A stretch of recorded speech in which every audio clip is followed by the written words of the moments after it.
Okay, ನಮ್ಮ ಯುವ ರೈತರಿಗೆ ನಮಸ್ಕಾರ. ಇವತ್ತು ನಾವು ಒಂದು ಭಾರತ ದೇಶದ ಒಂದು ಗೋಮಾತೆ ಜೊತೆ ಇದೀವಿ ಅಂತ ಹೇಳ್ಬೋದು. ಹಳ್ಳಿ ಕಾರು ಎತ್ತುಗಳ ಜೊತೆ ಇದೀವಿ. ಅದನ್ನ ನಮ್ಮ ತಾತ ಮುತ್ತಾತ ಕಾಲದಿಂದ ನಮ್ಮ ಸಂತೋಷ್ ಅವರು ಇದು ಒತ್ತೂರು ಅಂತ ಪ್ರದೇಶದಲ್ಲಿ ಒಂದು ಫಾರ್ಮ್ ಹೌಸ್ ಇಟ್ಕೊಂಡು ಕಾಪಾಡ್ತಾ ಇದ್ದಾರೆ. ಅವ್ರ ಜಮೀನ್ದಾರರು ಇತ್ತೀಚೆಗೆ ಒಂದು ಕಾಂಕ್ರೀಟ್ ಯುಗದಲ್ಲ ನಮ್ಮ ಭಾರತ ದೇಶದ ಗೋ ಮಾತೆಗಳನ್ನ ಅದು ಹಳ್ಳಿ ಕಾರು ಇಂಡಿಯಾದ ಕರ್ನಾಟಕದಲ್ಲಿ ಹೈಯೆಸ್ಟ್ ಬ್ರೀಡ್ಗಳನ್ನ ಅವರು ಎಲ್ಲಾ ಜನಗಳಿಗೂ ತಲುಪಿಸ್ತಾ ಇದ್ದಾರೆ. ಹಳ್ಳಿ ಕಾರು ವಿಶೇಷತೆ ಕಂಡಿಡೋಣ. ತುಂಬಾ ಜನಕ್ಕೆ ನಮಗೂ ಒಂದು ಹಳ್ಳಿ ಕಾರು ಸಾಕ್ಬೇಕು ಅಂತ ಇದಿರುತ್ತೆ, ಜನಗಳಿಗೊಂದು ಯುವ ರೈತಗಳಿಗೊಂದು ಹೋಗ್ತಿರುತ್ತೆ. ಅದ್ರ ಬಗ್ಗೆ ಕೇಳೋಣ, ಹಳ್ಳಿ ಕಾರು ಯಾವ ತರ ನಮ್ಗೆ ಕಂಡಿಡಿಯೋದು ಹೆಂಗೆ. ಈಗೆಲ್ಲ ಈಗ ಕ್ರಾಸ್ ಎಲ್ಲೇ ಹೋದ್ರೆ ಅದಕ್ಕೆ ಹೈಬ್ರಿಡ್ ತಳಿಗಳು, ಅದಕ್ಕೆ ಇದು ಕ್ರಾಸ್ ಇದಕ್ಕೆ ಅದು ಕ್ರಾಸ್. ನನ್ಗೊಂದು ಪ್ಯೂರ್ ಹಳ್ಳಿ ಕಾರು ಅಂದ್ರೆ ಇವ್ರಿಗೆ ಒಂದು ಪ್ರಾಪರ್ ಅರ್ಥ. ಈಗ ಹೆಂಗೆ ತಾತ ಮುತ್ತಾತ ಕಾಲದ ಅವ್ರ ಪರಂಪರೆಗೆ ಅವ್ರ ಫ್ಯಾಮಿಲಿ ಕರಗತವಾಗಿದೆ ಹಳ್ಳಿ ಕಾರು ಗೋಮಾತೆ ಬಗ್ಗೆ. ಸರ್ ನಮಸ್ತೆ. ಜನಗಳಿಗೆ ಒಂದು ಕನ್ಫ್ಯೂಸ್, ಯಾಕೆ ನಮ್ದು ನನ್ನ ಪ್ರಕಾರ ಜನಗಳಿಗೆ ನಾವು ಗೊತ್ತಿಲ್ಲ, ಒಬ್ಬೊಬ್ರಿಗೆ ಒಂದೊಂದು ಇದಿರುತ್ತೆ ಪ್ರಜಾಪ್ರಭುತ್ವ. ನನ್ನ ಪ್ರಕಾರ ನಿಜವಾದ ದೇವರು ಅಂದ್ರೆ ನಮ್ಮ ಭಾರತ ದೇಶದ ಗೋತಳಿಗಳು ಯಾವುದೇ ಇರ್ಬೋದು, ಹಳ್ಳಿ ಕಾರ್ ಇರ್ಬೋದು, ಅಮೃತ್ ಮಾಲ್ ಇರ್ಬೋದು, ಯಾವ್ದೇ ಇರ್ಬೋದು. ನಿಮ್ಗೆ ಯಾವುದೇ ದೇವಸ್ಥಾನ ನೋಡ್ಬೋದು. ಬಸವಣ್ಣ ದೇವಸ್ಥಾನ ಇಲ್ಲ, ಈಶ್ವರ ದೇವಸ್ಥಾನ. ಆಗ ಜನಗಳಿಗೆ ಗೊತ್ತಿತ್ತು ಇದ್ರಲ್ಲಿ ಇದು ಇತ್ತು ಅಂದ್ರೆ ಯಾವುದೇ ರಿಯಲ್ ದೇವರು ಬಸವಣ್ಣ, ರಿಯಲ್ ಡಾಕ್ಟರ್, ನಿಮ್ಗೆ ಎಲ್ಲಾದ್ರೂ ಇದ್ರಲ್ಲೇ ಸಿಗುತ್ತೆ. ಇದ್ರ ಜೊತೆ ವಾಸ್ತವ ಯಾವುದೇ ಕಾಯಿಲೆ ಗಿಲೆಗಳು ಏನು ಬರಲ್ಲ. ಎಲ್ಲರೂ ನಾಟಿ ಹಸುಗಳು ಕಾಪಾಡ್ತಾ ಇದ್ರು. ಆಮೇಲೆ ಭಾರತೀಯ ಗೋತಳಿಗಳು ಮಾತ್ರನೇ ಸ್ಪರ್ಶನ ಎಕ್ಸ್ಪೆಕ್ಟ್ ಮಾಡೋದು. ನಾವ್ ಹಿಂಗ್ ಮುಟ್ಟದವಾಗ ಅದು ಇದು ಮಾಡುತ್ತೆ. ಅದೇ ನೀವು ಸೀಮೆ ಹಸು ಹತ್ರ ನೀವು ಹೋದ್ರಂದ್ರೆ ಅದು ಸ್ಪರ್ಶ ಅದಕ್ಕೆ ಬೇಕಾಗಿಲ್ಲ, ಅದಕ್ಕೆ ಫುಡ್ ಬೇಕು ಅಷ್ಟೇ. ಓಕೆ ಸರ್, ಈಗ ಒಬ್ಬೊಬ್ರು ಜನಗಳಿಗೆ ಒಂದೊಂದು ಆಸೆ ಇರುತ್ತೆ. ನನ್ನ ಪ್ರಕಾರ ನಂಗೆ ನಿಜವಾದ ದೇವರು ಅಂದ್ರೆ ಭಾರತ ದೇಶದ ಗೋತಳಿಗಳು, ಬಸವಣ್ಣ ಯಾವುದೇ ಇರ್ಬೋದು, ಎತ್ತುಗಳು. ನಿಮಗೆ ಅಮೃತ್ ಮಾಲ್ ಇರ್ಬೋದು, ಹಳ್ಳಿ ಕಾರ್ ಇರ್ಬೋದು, ಯಾವ ಮಲೆನಾಡು ನಿಮ್ಗೆ ಯಾವುದೇ ಇರುತ್ತೆ ಆ ಪ್ರಾಂತ್ಯಕ್ಕೆ ಆ ಪ್ರದೇಶಕ್ಕೆ ತಕ್ಕೋಗಿ ಹಿಂದಿನ ಕಾಲದಲ್ಲಿ ಅವರೊಂದು ಗೋತಳಿಗಳನ್ನ ಒಂದು ಮನೆ ಗ್ರೂಪ್ ರಾಶಿಯಿಂದ ಇರ್ಬೋದು, ಒಂದು ಪೂಜೆ ಇರ್ಬೋದು, ಯಾವುದೇ ಇದ್ರೆ ಭಾರತಕ್ಕೋಸ್ಕರ ಇತ್ತೀಚೆಗೆ ಒಂದು ಸ್ವಲ್ಪ ಜನ ಮರಿತಾ ಇದ್ದಾರೆ. ಸರ್ ನಂಗೆ ಈಗ ಹಳ್ಳಿ ಕಾರು, ಯಾಕೆ ನೀವು ಹೇಳ್ತಾ ಇದ್ರಿ ಈಗ ನಮ್ದು ಪರಂಪರೆಯಾಗಿ ಹಳ್ಳಿ ಕಾರು ಕಾಪಾಡ್ತಾ ಬರ್ತಾ ಇದ್ವಿ ಸರ್. ನಾನು ಅದನ್ನು ಮುಂದುವರ್ಸ್ಕೊಂಡು ಹೋಗ್ತಾ ಇದ್ದೀನಿ ಅಂತ.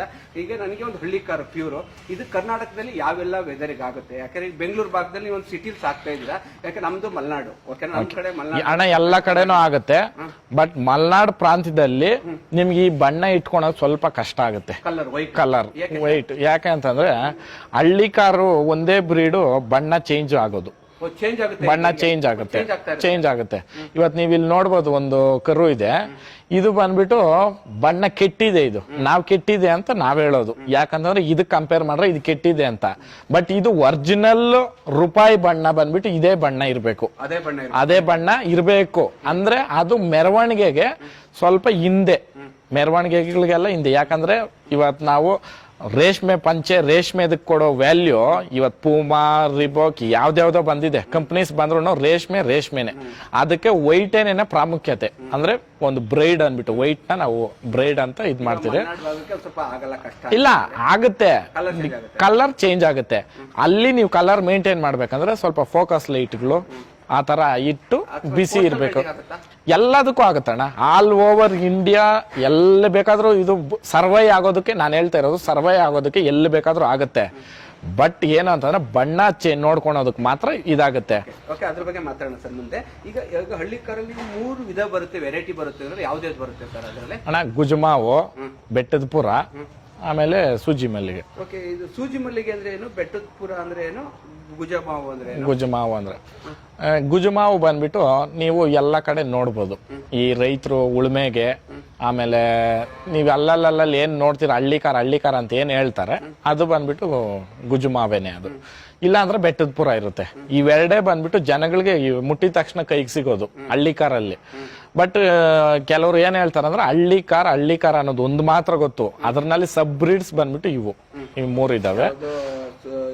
ಸೂಜಿ ಮಲ್ಲಿಗೆ, ಬೆಟ್ಟದ ಪುರ, ಗುಜಮಾವು. ಇದು ಸೂಜಿ ಮಲ್ಲಿಗೆ ಅಣ್ಣ. ಸೂಜಿ ಮಲ್ಲಿಗೆ ಅಂತ ಹೇಳ್ತೀರಾ? ಈ ಮುಖ ನೀವು ನೋಡ್ಬೋದು, ಈ ಚೂಪಾದ ಮೂತಿ, ಈ ನ್ಯಾರೋನೆಸ್ ಮಖದಲ್ಲಿ, ಆಮೇಲೆ ಈ ಕಿವಿ ನಾವಿವಾಗ ನೋಡ್ರಿ ಹಂಗೆ ಎತ್ಕೊಂತವೆ ಅವು. ಹೊಡಿದೆ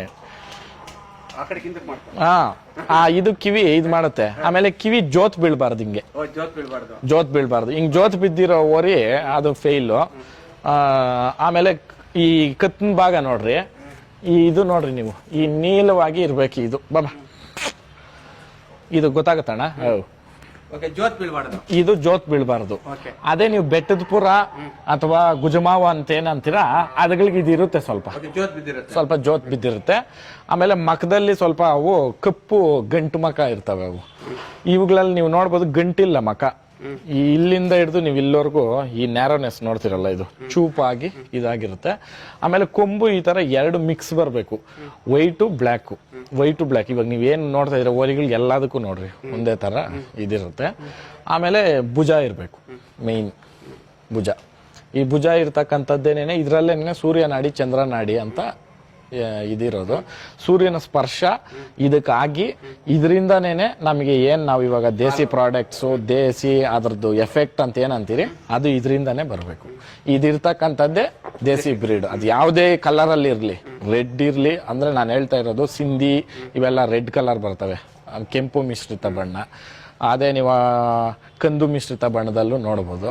ಅಂದ್ರೆ ಈ ಹಂಪು ಇದು ತೋರಿಸ್ಕೊಡುತ್ತೆ ನಿಮ್ಗೆ ದೇಸಿ ಬ್ರೀಡ ಅಲ್ವಾ ಅಂತ. ಹಂಗೆ ಆಮೇಲೆ ಇನ್ನೇನಿದೆ ಸರ್ ಇದರಲ್ಲಿ? ಅದು ಬರೆ ಎಲ್ಲ ಏನಕ್ಕೆ ಹಾಕಿರೋದು? ನಮ್ಮ ಕಡೆ ಬುದ್ಧಿ ಕಲಿಯಾಕ ಏನಕ್ಕೆ ಹಾಕಿರೋದು? ಇಲ್ಲ, ಈ ಬರೆ ಇದೆಯಲ್ಲ ಇದು ಬಂದ್ಬಿಟ್ಟು ಚಪ್ಪೆ ರೋಗ ಅಂತ ಬರುತ್ತೆ ಓರಿಗಳಲ್ಲಿ. ನಾನೇನಾದ್ರೂ ಇದಕ್ಕೆ ಅನ್ಕೊಂಡಿದ್ದೆ, ಸುಮ್ಮನೆ ಮಾತು ಕೇಳಕ್ಲ ಅದಕ್ಕೆ ಬರೆ ಹಾಕ್ತಾರೆ. ಇಲ್ಲ ಇಲ್ಲ, ಈ ಬರೆ ಹಾಕೋದಕ್ಕೂ ಒಂದು ಸೈಂಟಿಫಿಕ್ ಆಗಿ ಇದು ಪ್ರೂವ್ ಆಗಿದೆ. ಈ ಬರೆ ಹಾಕೋದ್ರಿಂದ ಈ ಚಪ್ಪೆ ರೋಗ ಅಂತ ಬರ್ತಾ ಇತ್ತಣ್ಣ ಫಸ್ಟ್. ಈ ಇಷ್ಟಿಷ್ಟು ಪ್ರಾಂತ್ಯಗಳು ಇದೆಲ್ಲಾನು ಹಂಗಂಗೆ ಮಾಂಸ ಈಚೆ ಬೀಳ್ತಾ ಇತ್ತಂತೆ, ಚಪ್ಪೆ ರೋಗ ಅಂತ. ನಾವಂತೂ ನೋಡಿಲ್ಲ, ಹೇಳ್ತಾ ಇದ್ರು. ಅದಕ್ಕೆ ಇದು ಈ ಮಕ್ಕಳಿಗೂ ಮನುಷ್ಯರಿಗೂ ಆಗ್ತಾ ಇದ್ರು ಗೊತ್ತಾ, ಅದೇನೋ ಕಾಯಿಲೆ ಅದು ಅಂತ ಆ ತರ ಇದು ಬರೆ ಹಾಕೋದು. ಆಮೇಲೆ ಕಣ್ಣು ದಿಷ್ಟಿ, ಇವಾಗ ನಾವು ಓರಿ ಎಲ್ಲ ನೋಡ್ಬಿಟ್ಮೇಲೆ ಇಲ್ಲಿ ಕಣ್ಣು ಹೋಗುತ್ತೆ, ಅಲ್ಲಿಗೆ ಆ ಇದ್ರದ್ದು ಆ ಓರಿದು ಕಣ್ಣು ನಾವು ನೋಡಿರ್ತಕ್ಕಂಥ ದಿಷ್ಟಿ ಇಲ್ಲಿ ಹೋಯ್ತು ಅಂತ ಅರ್ಥ. ಅದರಿಂದ ಅರ್ಥ ಇರುತ್ತೆ. ಹೌದು, ನಿಜ. ಆಮೇಲೆ ಈ ಕೋಡು ಇದು ನಾವು ನೇರ ಮಾಡೋದು, ನಾವು ಮಾಡಿಸೋದು. ಇದು ಹುಟ್ತಾನೆ ನೇರ ಬರಲ್ಲ. ಕೆಲವರು ಅನ್ಕೊಂತಾರೆ ಹಳ್ಳಿ ಕಾರ್ ಬಂದ್ಬಿಟ್ಟು ಹುಟ್ತಾನೆ ಈ ತರ ಕೋಡು ನೇರ ಇರುತ್ತೆ ಅಂತ. ಸುಳ್ಳದು. ಈ ಕೋಡ್ ಬಂದ್ಬಿಟ್ಟು ನಾವೇ ರೆಡಿ ಮಾಡೋದು. ಇದನ್ನ ಬಂದ್ಬಿಟ್ಟು ಮಂಡ್ಯ ಸೈಡ್ ಅಲ್ಲಿ ಕೆಲವರು ಇದ್ದಾರೆ, ಅವರು ಅದನ್ನ ಮಾಡ್ತಾರೆ ನೇರ. ಅದು ಕೋಡ್ ನೇರ ಮಾಡಿದ್ರೆ ಅದು ಲಕ್ಷಣ ಇನ್ನ ಚೆನ್ನಾಗಿ ಕಾಣಿಸುತ್ತೆ. ಇದೇ ಕೋಡ್ ಈ ತರ ಇದ್ದಿದ್ರೆ ಅಷ್ಟು ಲುಕ್ ಬರ್ತಾ ಇರಲಿಲ್ಲ ನಮ್ಗೆ. ಅದಕ್ಕೋಸ್ಕರ ಅದು ಕೋಡು ನೇರ ಮಾಡೋದು. ಆಮೇಲೆ ಕೋಡ್ ಸಣ್ಣ ಇರಬೇಕು ಹಳ್ಳಿ ಕಾರಲ್ಲಿ, ಅದೊಂದು ನೋಡ್ಕೊಬೇಕು. ತುಂಬಾ ಜನ ನೋಡಿದೀನಿ, ಯಾವ್ದೋ ದೇವಸ್ಥಾನದಲ್ಲಿ ಅಲಂಕಾರ ಮಾಡಿಸೋದಂತ ಒಡವೆಗಳೆಲ್ಲ ಬಂದು ಒಂದು ಕಲ್ಲು ವಿಗ್ರಹ ಮಾಡ್ತಿರ್ತಾರೆ, ಮತ್ತೆ ಅದಕ್ಕೆಲ್ಲ ಖುಷಿ ಪಡ್ತಿರ್ತಾರೆ. ಒಂದು ಅಲಂಕಾರ ಅಂತ ಇವು ಒಡವೆಗಳು ಮಾಡ್ಸ್ಕೊಂಡು ಖುಷಿ ಪಡ್ತಾರೆ. ಏನಕ್ಕೋಸ್ಕರ ಆತರ ಮಾಡ್ತಿದ್ರೆ? ಇದು ಏನು ಅಂತಂದ್ರೆ ಅಣ್ಣ, ಇವಾಗ ತಮಿಳ್ನಾಡಿಗೆ ಹೋದ್ರೆ ನೀವು ಒಂದು ಇದು ಮಾಡ್ತಾರೆ, ಜಲ್ಲಿಕಟ್ಟು ಎರ್ದುಕಟ್ಟು ಅಂತ ಎರಡೈತೆ ಅಲ್ಲಿ. ಜಲ್ಲಿಕಟ್ಟು ಬಂದು ತಿರುಳಾವು ಅಂತ, ಎರ್ದುಕಟ್ಟು ಒಂದು ತಿರುಳಾವು, ಜಲ್ಲಿಕಟ್ಟು ಒಂದು ಪೆರುಳಾವು ಅಂತ. ಹಂಗಂತಂದ್ರೆ ಏನು ಅಂತಂದ್ರೆ ಒಂದು ಪ್ರೈಡ್ ಗೋಸ್ಕರ ಮಾಡ್ತಾ ಇದ್ರು. ಅದೇ ನಮ್ಮ ಕರ್ನಾಟಕ ಭಾಗದಲ್ಲಿ ಬಂದ್ರೆ ಜಾತ್ರೆಗಳು ನಡೆಸೋದು. ಜಾತ್ರೆಗಳು ನಡೆಸಿ ವರ್ಷದಿಂದ ವರ್ಷಕ್ಕೆ ಎತ್ತುಗಳನ್ನೆಲ್ಲ ಸಾಕೋದು. ಅಲ್ಲಿ ಒಂದಿನ ಪ್ರದರ್ಶನಕ್ಕೆ ಇಡೋದು. ನಿಮ್ಮೆತ್ತು ಚೆನ್ನಾಗೈತಾ, ನಾವಿಬ್ರು ಫ್ರೆಂಡ್ಸೇನೇನೆ, ಬಟ್ ಓರಿ ಸಾಕಾಣಿಕೆ ಅಂತ ಬಂದಾಗ ಅಲ್ಲಿ ಯಾರು ಚೆನ್ನಾಗಿ ಸಾಕಿರ್ತಾರೋ ಅವ್ರಿಗೆ ಪ್ರೈಸು. ಅದು ನಡ್ಕೊಂಡ್ ಬಂದಿರತಕ್ಕಂಥ ಪದ್ಧತಿ ಅವತ್ತಿಂದನೂ. ಬಟ್ ಏನೋ ಒಂದು ದುರಾದೃಷ್ಟ ಅಂತಂದ್ರೆ, ಒಳ್ಳೊಳ್ಳೆ ನಮ್ಮ ಕರ್ನಾಟಕದಲ್ಲೇ ಪಶುಸಂಗೋಪನೆ ಇಲಾಖೆ ಇವ್ರು ಇರ್ಬೋದು, ಆಮೇಲೆ ಜಾತ್ರೆಗಳು ನಡೆಸ್ತಕ್ಕಂಥವ್ರು ಇರ್ಬೋದು, ತುಂಬಾ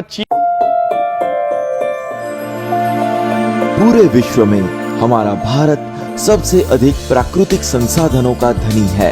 कर्नाटक यहीं के राज्यों में से एक है, जिसे अनगिनत नदियां, हरे भरे वन और निर्मल वातावरण का वरदान मिला है। हासन जिले में सकलेशपुरा की गोद में इतने पर्यटक और प्रकृति प्रेमियों के आने के पीछे का मुख्य कारण है यहाँ का प्राकृतिक सौंदर्य। इस सुंदर क्षेत्र का एक हिस्सा है चंगड़ी हल्ली। किसान के परिवार में पैदा होने के बाद हमारा सामूहिक सपना है माय नेचर इंडिया। 2003 के आसपास जब मैं नौकरी की तलाश में बेंगलोर आया, तब market view research services private limited ने मेरे लिए सपनों के द्वार खोल दिए। MVRS का मुख्य विचार कई कॉरपोरेट कार्यालय जैसे बैंकिंग सेक्टर, शिक्षा, राजनीतिक, ऑटोमोबाइल, ई-कॉमर्स, विज्ञापन, सोशल मीडिया और फार्मा कंपनियों के लिए एक नेटवर्क प्रोग्राम का निर्माण करना है। इस कंपनी ने मुझे कॉन्ट्रैक्ट पर लिया और मुझ पर भरोसा रखते हुए मुझे सभी डिवीजनों में काम करने के लिए कर्नाटक भेजा और मैं उन सभी का आभारी हूँ जो मेरे हित चिंतक हैं। शंकर नाग फैन क्लब के ऑटो एसोसिएशन की मदद से किसी भी युवक युवती को, चाहे वे हिंदू हो या मुस्लिम, ईसाई हो या कोई भी अन्य धर्म का क्यों न हो, सभी ने जुड़कर इस कंपनी को बनाया है और वो है TMRS। माय नेचर इंडिया का गठन सभी फायदे और नुकसान की बातचीत और चर्चाओं की श्रृंखलाओं के बाद किया गया था और मार्केटिंग और रिसर्च के तहत आने वाली कंपनियों के हजारों सहयोगियों, पड़ोसियों और यहाँ तक कि अन्य राज्य के श्रमिकों को लीज के आधार पर दिया गया था। पीढ़ियों से हमने बेरोजगारी की समस्या का सामना नहीं किया था। ये 20वीं सदी की देन है जो कई सामाजिक राजनीतिक मुद्दों का मूल कारण है। इन मुद्दों के परिणाम वांटेड फार्मर्स के लिए नींव थे। किसान देश की रीढ़ होते हैं। उनकी आवश्यकता इतनी ही महत्वपूर्ण है जितनी किसी सलाहकारों और अन्य संबंधित जातियां जैसे कि ब्राह्मण, अर्चकों, लोहार, वैश्य, मूर्तिकार, कुम्हार, बुनकर और कोबलर के लिए महत्वपूर्ण है। इन सभी को प्लास्टिक के राक्षस के खिलाफ लड़ना है। हम संबंधित संप्रदायों के साथ चर्चा करने के बाद हमने उनके जीवन को बढ़ावा देने के लिए एक मंच निर्धारित किया है और वह है माय नेचर इंडिया। देशी लोक कलाएं जैसे डोलू कुनीथा, यक्षगान, भांगड़ा, गरबा, घूमर, बिहू, लावणी, गुमुरा, पिलीकली, करकट्टम, वीरानाट्यम और ऐसी अन्य कई विलुप्त होने की रेखा के नीचे हैं। माय नेचर इंडिया का मुख्य मिशन है कि यह सुनिश्चित करना कि ये कलाएं संरक्षित रहे और अगली पीढ़ी तक पहुंचाई जाए। हस्तकलाएं जैसे कि मूर्ति कला, लकड़ी के खिलौने के शिल्प, गहने के कारीगर, कपड़ों की एम्ब्रॉयडरी, मिट्टी के बर्तन, पत्थर की नक्काशी, प्रकृति समर्थन के उत्पाद, धातु की कलाकृतियां, कागज के उत्पाद और ऐसे ही कई हस्तशिल्प प्लास्टिक के कारण विलुप्त हो रहे हैं। माय नेचर इंडिया यह सुनिश्चित करने के लिए दिन रात काम कर रहा है। दुनिया में पहली बार हमने सभी निर्माताओं को किसी भी एजेंटों के हस्तक्षेप के बिना अपने उत्पादों को ग्राहकों को बेचने के लिए एक ऑनलाइन मंच बनाया है। निर्माता अपने उत्पादों पर ऑनलाइन अपनी कीमत रख सकता है और वे पूरी पारदर्शिता के साथ सीधे ग्राहकों के साथ संवाद करने के लिए भी समर्थ हैं। इन सभी विशिष्ट विशेषताओं के साथ माय नेचर इंडिया कुछ ही समय में आ रही है। उन लोगों के लिए जो हमारे देश के विकास के बारे में चिंतित हैं और प्रकृति संरक्षण की ओर झुकाव रखने वालों का हम स्वागत करते हैं और वे खुले मन से इस साहस में हिस्सा ले। हम अपने संस्थान की विकास की दिशा में किसी भी प्रकार के सुझाव का अभिवादन करते हैं। इस संसाधन वाले राष्ट्रों में प्लास्टिक मुक्त भारत बने और सभी को पूर्ण सशक्तिकरण के साथ नौकरियां दिलाना हमारा मिशन और जिम्मेदारी है। हमारी यात्रा प्रकृति की ओर है। कृपया हमारे साथ इस उपक्रम में हाथ मिलाए। जय हिंद, भारत माता की जय, वंदे मातरम। जल्द आ रहा है माय नेचर इंडिया।